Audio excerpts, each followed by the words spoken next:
o que você vê de diferença, sabe, de trabalhar entre essas duas culturas? Eu acho que assim, a principal diferença é também que o caráter que o trabalho aqui no consulado é um órgão público, né? Então, isso Uhum. já tem toda uma outra cultura que está no qual isso se insere, né? Mas eu acho que eu também busquei trabalhar no turismo, que era já um setor que é muito internacional, né? Então, o fato de eu ser estrangeiro era só plus, né? Era só positivo, era só pró, não tinha contra, né? Então, assim, eu sempre, assim, talvez não sempre, mas a maioria do tempo que eu trabalhei na iniciativa privada, eu trabalhava em ambientes muito diversos. Eu tinha colegas da China, eu lembro quando eu trabalhava no LA Tourism, eu tinha colegas da China, tinha colegas do mundo todo, da Índia, né? Era muito legal porque a gente realmente, porque a gente estava, né, representando e entrando em contato com diversas partes do mundo. Mas tem toda uma questão também, né, do funcionamento, assim, né, das empresas e tal, da cultura Isso. de business, né, dos negócios que é própria aqui dos Estados Unidos, né? Mas mesmo aqui no consulado, né, apesar de eu estar trabalhando num ambiente que é bem brasileiro, mas eu entro em contato com organizações, com empresas, com organizações, né, com ONGs, com todo tipo de organização que muitas vezes não são brasileiros, né? Então a gente Uhum. tem que se adaptar também à cultura e nunca deixando de nunca se esquecendo que a gente está em território americano, então a gente tem que, né, fazer essa ponte entre as culturas, mas a gente também tem que dançar meio conforme a música e se É. adaptar no nosso local, né? Mas, assim, de novo, assim, eu acho que eu tive muita sorte de morar em lugares que eram de uma natureza muito internacional,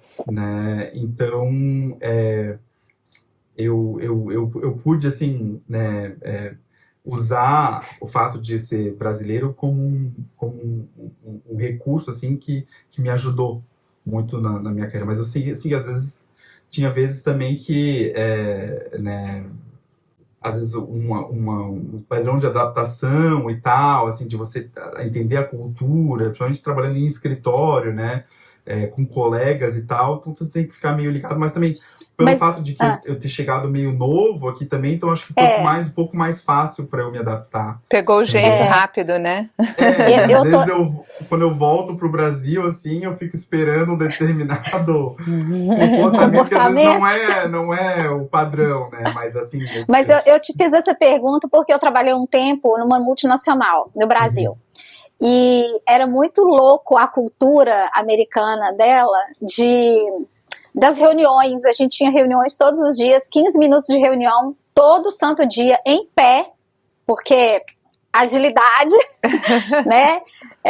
Então, assim, claro que a gente também, quando você trabalha para empresas brasileiras, você pensa nisso, baixo custo, melhor produtividade, obviamente. Mas quando eu trabalhava nessa empresa, eu sentia que era muito mais, sabe? A gente até sentia mais pressão mesmo, né? Por fazer o correto, por fazer rápido e sem o baixo custo e etc e tal. Às vezes é a cultura da empresa, né? Sim, não sim. necessariamente por ser americana, que pode ser totalmente diverso, né? Assim. Eu trabalhei por exemplo, eu trabalhei em duas empresas que eram concorrentes, né? E a cultura era completamente diferente. Né? Era completamente diferente, assim, a maneira, até a questão de reuniões, o fluxo de trabalho, né, a interação com os colegas e tal, era completamente diferente. Então, né, e acho que vai daquela coisa também da gente, quando a gente está no Brasil, a gente faz meio que uma idealização do que é até a cultura de negócios, né, dos Estados Unidos e tal, pelas janelas que a gente tem dentro dessa cultura, né, que muitas vezes elas são um recorte e não representa, assim, né, o todo, né?